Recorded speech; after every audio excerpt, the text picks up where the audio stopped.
शिखा की है, जिसकी बहुत अच्छी नौकरी थी। वो काम के सिलसिले में अक्सर बाहर रहा करती थी। बेटा, आन्या आजकल काफी शरारती हो रही है, उसको तुम समझाओ ना, पढ़ती ही नहीं है। अच्छा रुकिए, मैं अभी आई।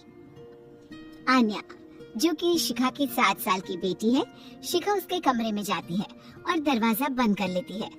सास को लगता है कि शायद शिखा आन्या को प्यार से समझाएगी, लेकिन कुछ देर बाद दादी, दादी बचा लो, मुझे मार रही है मम्मी। पीछे से शिखा आती है। पढ़ाई नहीं करोगी तो क्या करोगी? लोगों के घर पर बर्तन धोगी हैं? शिखा, क्या बकवास कर रही हो? दादी मैं पढ़ लूंगी, बस मम्मी को बोलो मुझे इतना ना मारे। शिखा, मैंने सोचा था तुम माँ हो, बच्चे को प्यार से समझाओगी, लेकिन नहीं, रहने दो तुम। कुछ दिनों के बाद शिखा सास के पास आती है। माँ, मैं सोच रही थी कि कुछ दिनों के लिए मैं आन्या के साथ वक्त बिताऊं। वो क्या है ना, लास्ट टाइम मैंने उसको मारा था, तो तब से वो। सास शिखा की बात पर खुश हो जाती है। हाँ हाँ, और क्या, बेटी है तुम्हारी, तुम नहीं समझोगी तो कौन समझेगा। शिखा आन्या के कमरे में जाती है कि तभी उसका फोन आ जाता है। आन्या, मेरा एक फोन आया है, मैं बाद में बात करती हूँ। आन्या बाहर दादी के पास आ जाती है। बेटा, माँ तुम्हारे साथ कुछ वक्त बिताना चाहती है, तो उसे वक्त देना। हाँ दादी, आप भी चलिए ना, मुझे बहुत डर लगता है। अरे नहीं बेटा, अपनी माँ से कैसे डरना है, जाओ जाओ बेटा।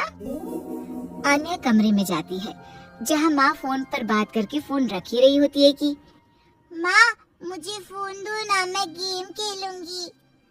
नहीं, मुझे पहले तुमसे बात करनी है। माँ बातें करते करते भी तो गेम खेल सकती हूँ ना। लेकिन जैसे ही वो माँ का फोन लेती है, उसके हाथ से फोन गिरकर टूट जाता है। ये क्या किया बेवकूफ, बेकार लड़की, कुछ नहीं आता तुमको, तुम्हें तो मैं हॉस्टल में ही रख दूंगी। और फिर वो आन्या पर चिल्लाती हुई बाहर आ जाती है। सास देखती है कि जो शिखा आज बेटी से बात करने को कह रही थी, वो उस पर चिल्लाकर कमरे से बाहर आ रही है। अरे क्या हो गया शिखा, तुम तो उससे बात करने गई थी ना। माँ, ये लड़की ना किसी काम की नहीं है। अरे मैं तो इसके साथ बैठकर बात करना चाह रही थी, इसने मेरा फोन ही पटक दिया। तो शुक्र है कि फोन को कुछ नहीं हुआ, 50,000 का फोन है। अरे जब फोन को कुछ हुआ नहीं है तो बेटी के साथ कुछ पल आराम से बिता देती। मेरा मूड ऑफ हो गया है, बाद में बात करूंगी, मैं सोने जा रही हूँ। सास को शिखा की बात अच्छी नहीं लगती, पर क्या करती, बहू को बेटी की तरह समझने वाली सास सोचती है कि सारा दिन काम करके ये भी थक जाती होगी, वो बेटा बनकर घर की देखभाल कर रही है, तो क्या मैं उसके बच्चों का ख्याल नहीं रख सकती? मैं ही जाकर आन्या से बात कर लेती हूँ। दादी आन्या के पास आती है। वो कोने में बैठकर रो रही थी। ले, मेरी गुड़िया रानी को क्या हो गया? देखो शाम हो रही है, चलो पार्क में चले क्या घूमने? नहीं दादी, मैं कहीं नहीं जाऊंगी। मेरा चेहरा देखो कितना पीला पड़ रहा है, सब पूछेंगे क्या हो गया तो क्या कहूंगी। ये बात तो है। अरे कोई ना, मैं हूँ ना मेरी गुड़िया के पीछे से जवाब देने वाली। दादी और पोती पार्क में खेलने जाते हैं, जहाँ एक बच्चा कहता है, अरे आन्या क्या हो गया, क्यों रो रही थी? आन्या कुछ बोलती इससे पहले ही दादी कहती है, अरे आन्या ने रामायण देखी है ना, जिसमें रावण माता सीता का हरण करके उसे ले जाता है, बस वही देखकर रोने लगी मेरी गुड़िया। हरण क्या होता है आन्या की दादी? आन्या की दादी क्या होता है? दादी तो दादी होती है ना। वैसे हरण का मतलब होता है फिर क्या, दादी सभी बच्चों को रामायण के किस्से सुनाने लगती है। सभी दादी को घेर लेते हैं। आन्या को अपनी दादी को देखकर काफी फक्र महसूस होता है। आज तो पार्क में मजा ही आ गया दादी। दादी आप मुझे छोड़कर कहीं मत जाना, वरना मम्मी तो मुझे।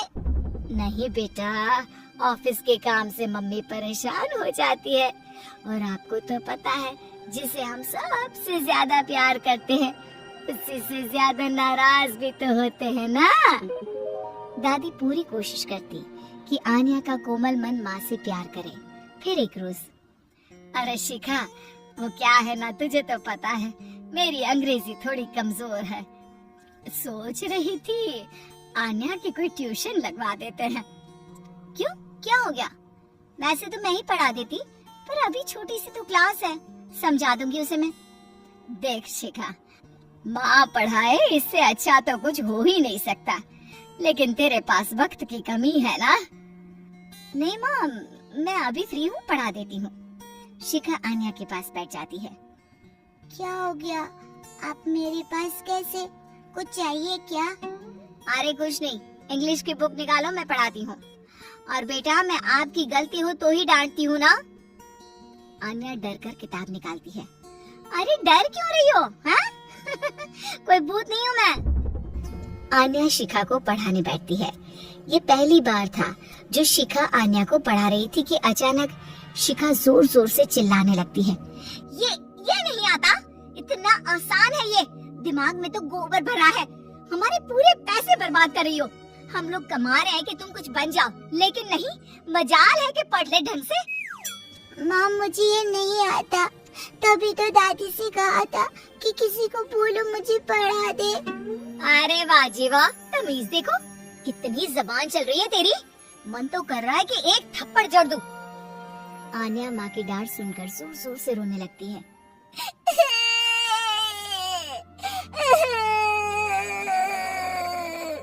अरे अरे, क्या हो गया? क्या हुआ शिखा? तुम क्यों उस मासूम बच्चे पर चिल्लाती रहती हो? अब बस बहुत हो गया तुम्हारा। यही है वो कारण जिस वजह से वो बिगड़ रही है। उसके सामने आप मुझे डांट रही है। अब शिखा सास पर भी चिल्लाने लगती है। तभी शिखा के सामने आन्या हाथ जोड़कर खड़ी हो जाती है। माँ मुझे माफ कर दो, लेकिन मेरी गलती की सजा दादी को ना दो। उस दिन फोन मेरे हाथ से छूट गया था, गलती से। पहले दिन भी आपने मुझे मारा। आपने तो मुझे कभी पढ़ाया नहीं, आज पहली बार आई तो भी मुझे डांटने लगी। चुप हो जानिया, तेरी माँ है वो, कितनी बड़ी है तुझसे। तो क्या हो गया? बड़ी है, लेकिन पता नहीं कि बच्चों और बड़ों के साथ कैसा व्यवहार करना चाहिए। माँ, हम कम पैसों में गुजारा कर सकते हैं, लेकिन आपके बिना नहीं। हमें आप चाहिए माँ। छोटी सी आन्या की बात सुनकर शिखा की आंख में आंसू आ जाते हैं। उसे रियलाइज होता है कि उसने कैसे आन्या को परेशान किया है।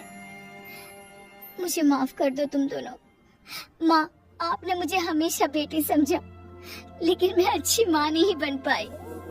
अरे नहीं नहीं बेटा, ऐसा नहीं कहते। देखो, ऐसी बात है कि जब जागो तब सवेरा।